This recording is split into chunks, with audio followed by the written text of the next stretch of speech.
professionally educated person holding 2 formal degrees, a licensed school nurse in the Commonwealth, a concerned citizen and voter, an individual with morally formed conscience and religious faith, and most importantly, as a mother to a son who has a significant medical history, including brain surgeries, seizure, brain infection, and extremely premature birth.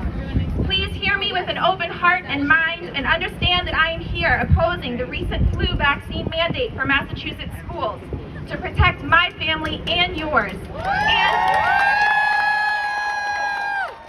our lawful rights of medical choice, informed consent, and medical treatment without propaganda or coercion. My name is Alex Flett. I have been active in the fight for medical freedom only over the past year, speaking at our state hearing in December and meeting and contacting our legislators to express my concerns with proposed legislation. As a registered nurse, my role has always been to teach, educate, and empower my patients with a full understanding of their health care and to advocate for their rights of my patient first, even if that means questioning other medical professionals or asking for clarification to determine the best plan of treatment. Across our country and here in our state, I see proposed and enacted legislation that threaten patient rights, that provide a uniform schedule of treatment to a very diverse population of people, that remove any area for questions or personalized care, that aren't based on a proper risk-benefit analysis for the individual, and that impose unconstitutional conditions on the exercise of the universal right of informed consent. Mandates that condition the receipt of public benefits such as a free public education and full participation in society only after receiving medical treatment. I find this very concerning, and I'm here to spread truth, ask questions, and encourage you to ask questions as well. The Journal of American Medical Association published an article in 2005 that reviewed whether winter mortality risk was reduced by influenza vaccination. Quoting the 6 doctors responsible for the investigation, we could not correlate increasing vaccination coverage after 1980 with declining mortality rates in any age group. We conclude that observational studies substantially overestimate vaccination benefit. While vaccination coverage increased in all persons, over a 20-year period, U.S. influenza-related mortality rose substantially as well. Is the flu shot effective in reducing mortality? Are the risks of receiving an annual immunization greater than its benefit?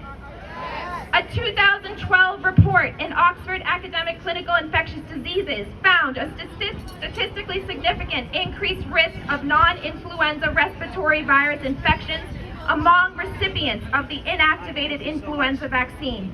Rhinovirus and Coxsackie especially showed significant increased risk. Do we know how administration of influenza vaccine relates to coronavirus 19? Would it possibly increase the risk of this non-influenza respiratory virus? Another 2018 article found results with an increase in the hazard of non-influenza acute respiratory illness in children 18 years or younger post-influenza vaccination. It called upon the need for further investigation of this association. Have those studies been completed since 2018? How can I know I'm not putting my child at increased risk of the novel coronavirus from annual flu vaccination? Why is the detergent Triton X100, a non-ionic surfactant with spermicidal activity, used in a majority of our flu vaccines? A 1982 Harvard School of Public Health study reports that mutagenicity and carcinogenicity testing have been overlooked. Where are the studies that show fertility and reproductive issues are not affected by annual injection of Triton X100?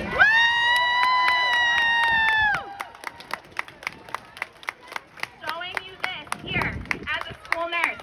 Formaldehyde is classified by the World Health Organization International Agency for Research on Cancer as Group 1, meaning a causal relationship has been established and there is sufficient evidence of carcinogenic effects in humans. In the fall of 2019, Governor Charlie Baker declared a public health emergency for unexplained vaping-associated lung illnesses. The FDA and Department of Health and Human Services released these free posters for me to hang in my health office, showcasing the health concerns of carcinogens like formaldehyde and other toxic chemicals that are found in smoking and vaping products.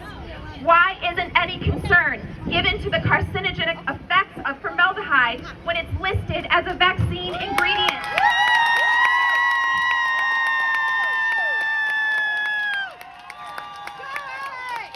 Where are the studies that show health concerns and childhood cancer are not related to the injected formaldehyde in the current immunization schedule? Mercury, thimerosal is... Thank you, great job. This is amazing. Yes, right? I'll message you later, okay? Mercury, thimerosal is still included in multi-dose vials of influenza immunization. If the plan is to vaccinate all school-age children on an annual basis for free, one could also reasonably assume multi-dose vials would be cost-effective to the manufacturer. Will patients and parents be made aware if they are receiving an annual influenza immunization that contains mercury? Will there be enough serum to offer patients the right to choose a dose without? These are some of the questions I would like answers to before dosing my son with an annual flu vaccine. Just as any child with a life-threatening allergy or celiac disease must review ingredients list, or our vegetarian students, shouldn't we review the disclosed ingredients in an annual injection? Yes! When children pack or buy their lunch, don't they have a choice on what they eat that day that aligns with their beliefs and medical needs? Why has a medical treatment become non-elective? I gave my son the 2-dose influenza immunization after 6 months old and chose to skip influenza vaccination the following year. Just as our health, our eating preferences, and our knowledge base changes each year, are we no longer entitled to true informed consent for medical treatment? As a school nurse, every year we must receive updated medical forms with parental consent for each medication, treatment, or standing order given in the school. If a parent, for any reason, does not want their child receiving ibuprofen, I do not have the authority to administer that medication.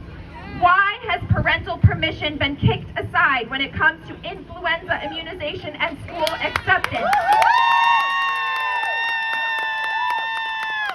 Of course, serious illness is unfortunate. I can speak of my son's experience. He's had brain infections and was treated here at Boston Tufts NICU for over 61 days.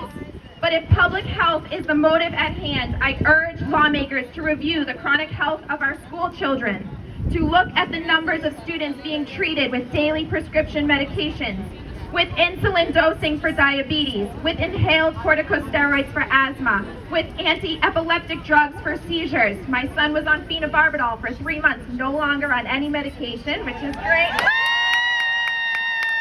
With behavioral and emotional therapies for anxiety, depression, autism spectrum disorders, and developmental disability, and with possible epinephrine for life-threatening food allergies. The November 2019 Executive Summary from the Legislative Analyst's Office for the State of California reports that the number of students with relatively severe disabilities has been increasing, doubling since 2000. The most notable rise is in autism, which affected 1 in 600 students in 1997, compared to 1 in 50 students in 2017. Why aren't these health issues that impact countless amounts of my students on a daily basis being looked at more stringently? Are there public health initiatives more important to our children that should be discussed? I ask that you consider what a public school is. Is it an environment free from germs entirely? No, this is not the case. A school cannot promise. Guys, it doesn't matter. Come on. Stop it! This is not about you, it's about the children! A school cannot promise a completely safe, germ-free environment. There are always unknowns, accidents, unfortunate events. However, the best we can do as a functioning school is to have an understanding of the risks and processes and protocols in place to address them if they occur. From my experience as a school nurse, I can state that we are doing a wonderful job of monitoring and addressing any health issues that arise in Massachusetts schools.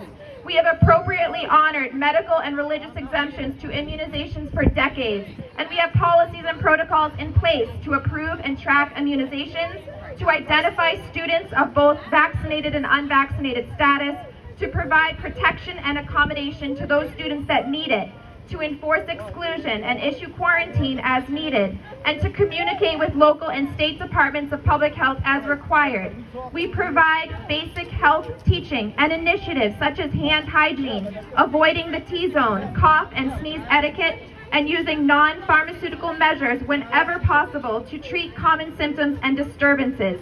Before we mandate, it's my job as a school nurse, you know? Before we mandate an annual medical intervention on every student every year, shouldn't we consider implementing scheduled hand washing?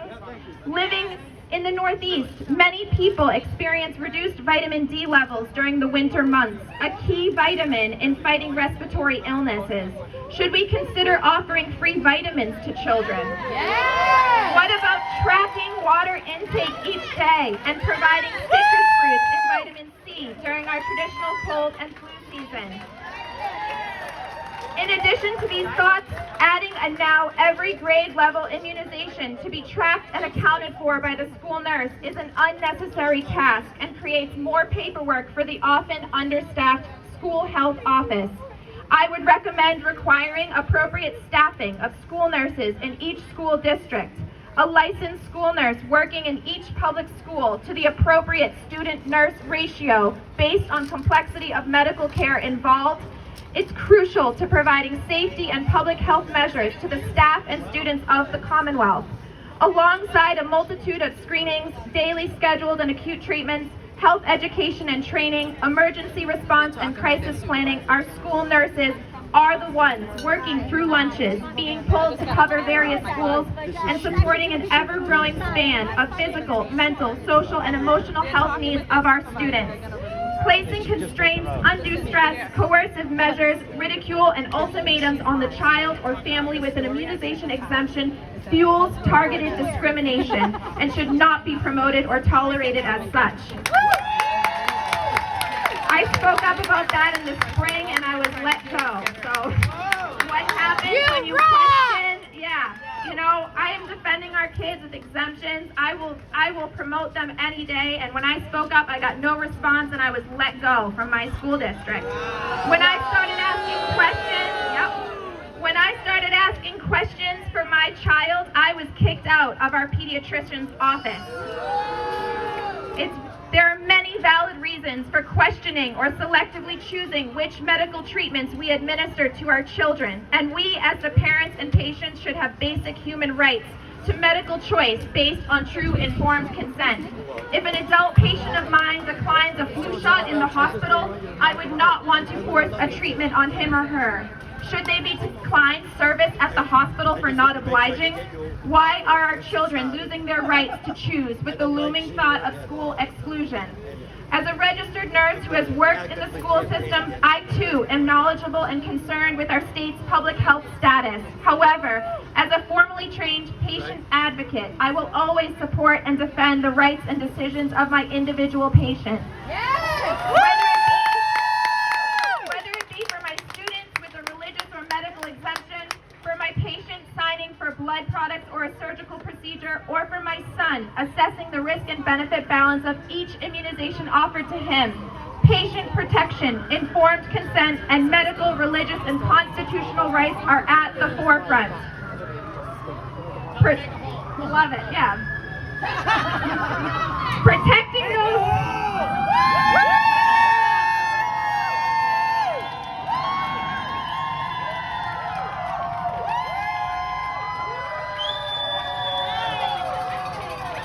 We can thank our essential workers. There they are.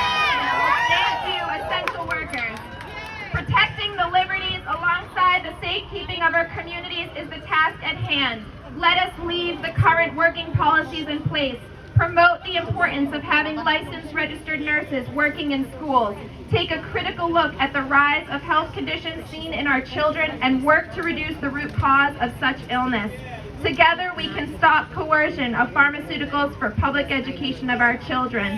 Thank you, and God bless.